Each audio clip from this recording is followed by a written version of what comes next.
own child at home?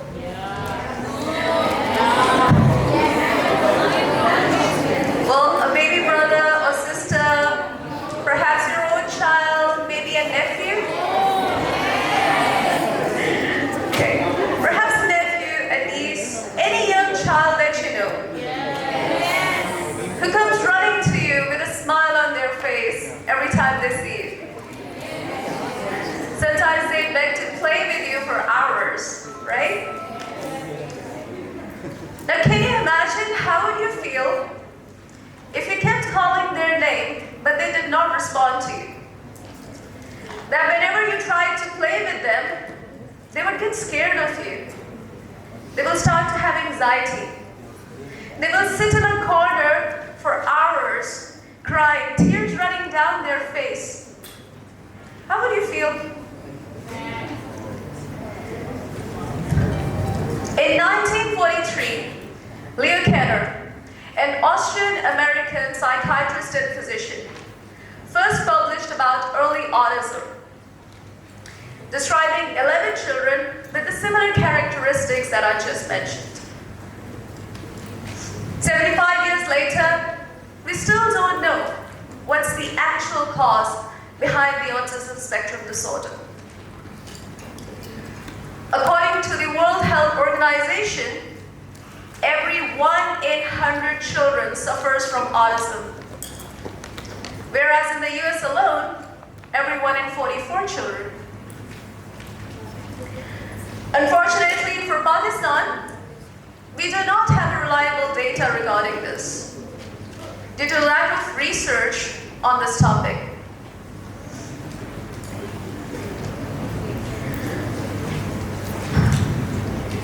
Growing up, we all make core memories.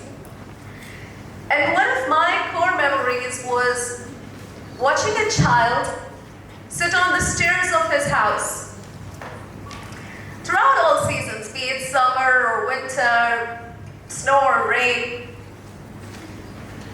And I wondered why he's always sitting there. A few years back, his parents found out that he had autism. And that made me wonder that if only we were autism aware as a society, perhaps that child could have led a different life. So, in 2018, I decided to go to Malaysia to do my post-graduation. And I chose to research on the topic of autism spectrum disorders. And that's when I started to interact with the autism centers, to learn with the specialists there, and I started meeting the parents too. I heard all these stories. I remember meeting a father who told me that I would give away my right arm just to hear my child say my name once. Stories that kept me awake at night of how a mother or a father would tie their undiagnosed children with chains just because they did not know how to manage them. There was shame, guilt, denial, but most importantly, there was lack of knowledge. I was shocked that a country like Malaysia, with an adult literacy rate of 95%, still did not know what autism is or what are the interventions available for it. Now, can you imagine how would it affect a country like Pakistan with an adult literacy rate of only about 63%?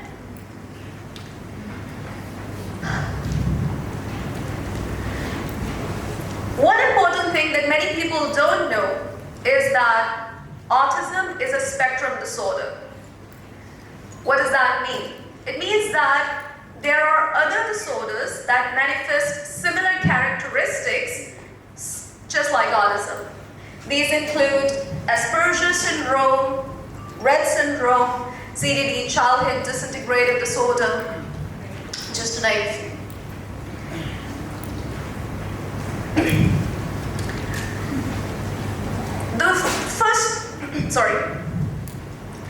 The first question that I get asked, and the most common question, as soon as I mention about autism, is there a cure for it? How do you treat it? And this is why it's also significant to understand the difference between a disease and a disorder. A disease has a specific cause, and it leads to specific changes in your mental or your physical state of body. Whereas a disorder is just an irregularity in the normal functioning of your body. Might be sounding like too wordy to you, so let me make it easier for you. Hold this. Have you ever tried solving a Rubik's Cube? Yes. Brilliant. So I want you to imagine this Rubik's Cube as a disease. How will it become a disease? If I start taking out a few parts of it, is it functional? No. So how can I make it functional? I can fix it, I can treat it, right? What I need to do is just buy some parts from the outside, put it in, and there you go, it's functional again. That's how diseases work. Now I'm going to use the same analogy to explain about disorders. Here we have this normal looking cube. Okay, I put it this way. Is it broken? No. Is it still functional? Yes, it is. It just looks different. But that does not mean it needs fixing. It's beautiful, it's perfect, it's fully functional just the way it is.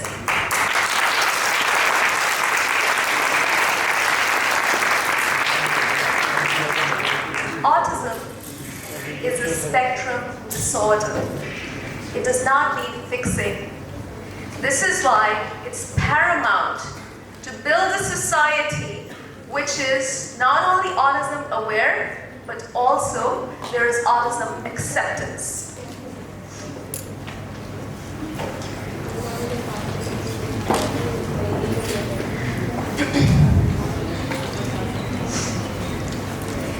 In 2019, the whole world was hit by the global pandemic of COVID-19. And there was a global lockdown. That meant that everything had to be closed. Schools, restaurants, colleges, and that meant the autism centers needed to be closed too. I was still in touch with the autism centers there and the parents. And turns out that the parents were completely lost on how to care for their children at home without expert care.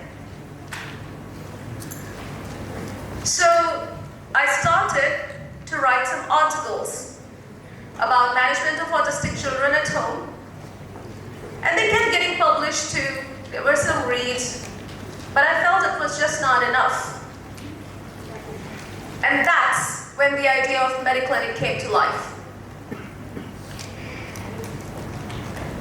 You see, the internet is a very powerful tool. I wanted to create a platform where we can have awareness seminars, workshops, trainings, virtually, completely free of cost, for anyone who wanted to learn from the convenience of their homes. I discussed this idea with fellow researchers, psychiatrists, psychologists, therapists from India, Pakistan, Malaysia, Singapore, China, to name a few. And that helped to formulate the global team of experts from MediClinic. So far, we have carried out several seminars, trainings, and workshops virtually for anyone across the globe who wanted to learn about diseases, disorders, management at home, about cognitive behavioral therapy for autism, wellness trainings, just to name a few.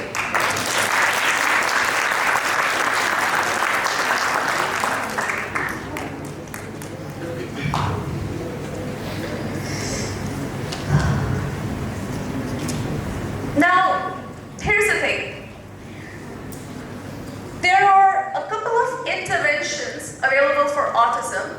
When I mean intervention is that these are some sort of trainings, you can say, that can help to overcome the deficits in social communication, let's say, for an autistic individual. Some of these include behavioral approaches such as TEACH, there is SPECS, Cognitive Behavioural Therapy, ABA. Now, even when I'm mentioning these names, you might be thinking, what are these things? And definitely, they require years of professional training to be implemented. So the question came to my mind that how can I make it more feasible, more accessible to the public, so that whenever they want, they can reach out to an expert and ask simple questions like, my child with autism is having an anxiety disorder. What should I do? Right?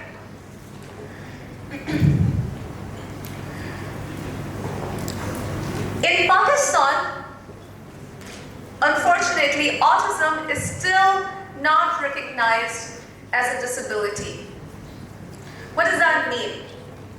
That means that the quota that we usually have for disabled persons or persons who are differently abled is not available for autistic individuals. When we talk about adult autistic individuals, there are no career counseling services available. There's no dating or marriage coaching services available for them.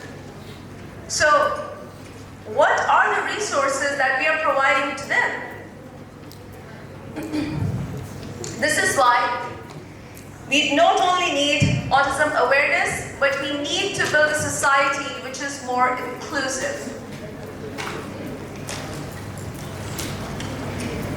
And how we will do that? Through ManyClinic, I want to create resources, and we have carried out several workshops and trainings to train not only the autistic individuals' parents, the teachers, the caregivers, and their peers. Heck, the men walking down the street, I want it to be accessible to everyone so that whenever they encounter an individual with autism, they would know how to cater to their needs. They are not only autism aware, they are also autism sensitive. And I'm going to start them right here.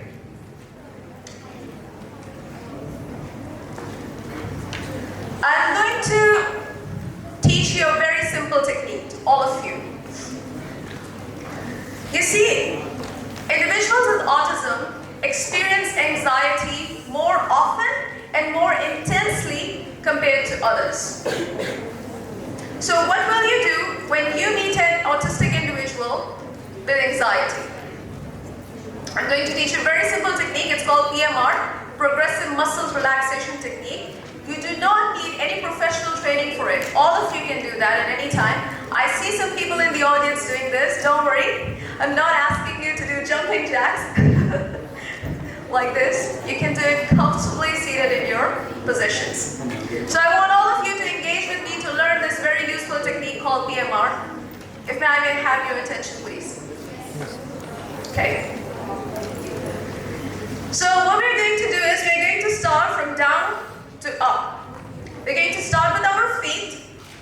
I want you to curl your toes, your feet this way. Your toes, not your hand, your feet. Curl them. I'm sure you can't see them right now, but I want you to curl them like this and feel the tension from your legs down to your toes.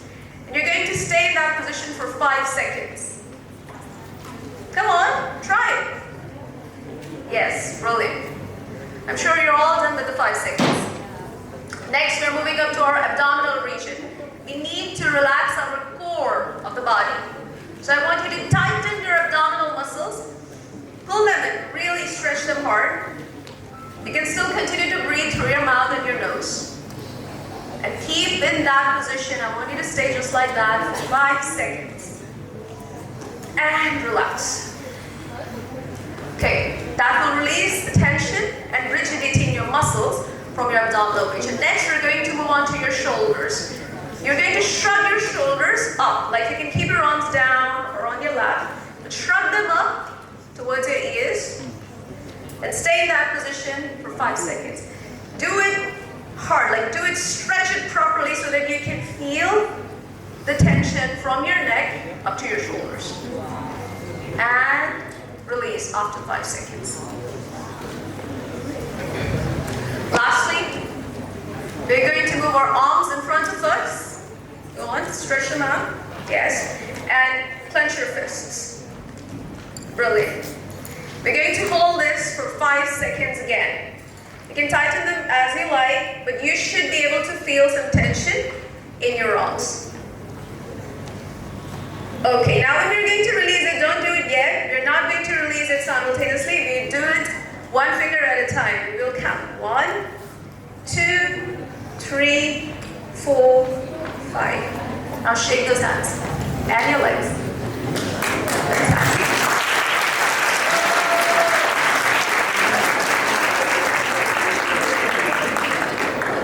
This is such a simple technique. This is such a simple technique that could be used not only for autistic individuals, but for all of us. Whenever you're feeling a bit anxious, it will take like 15 seconds, 30 seconds or so. And you can use it and you will feel that your muscles are relaxed a bit. So next time, if you meet an autistic individual and they're feeling anxious, they start to rock their arms or rock in a position or flap their arms, you can just ask them to sit quietly and perform this simple progressive muscle relaxation exercise.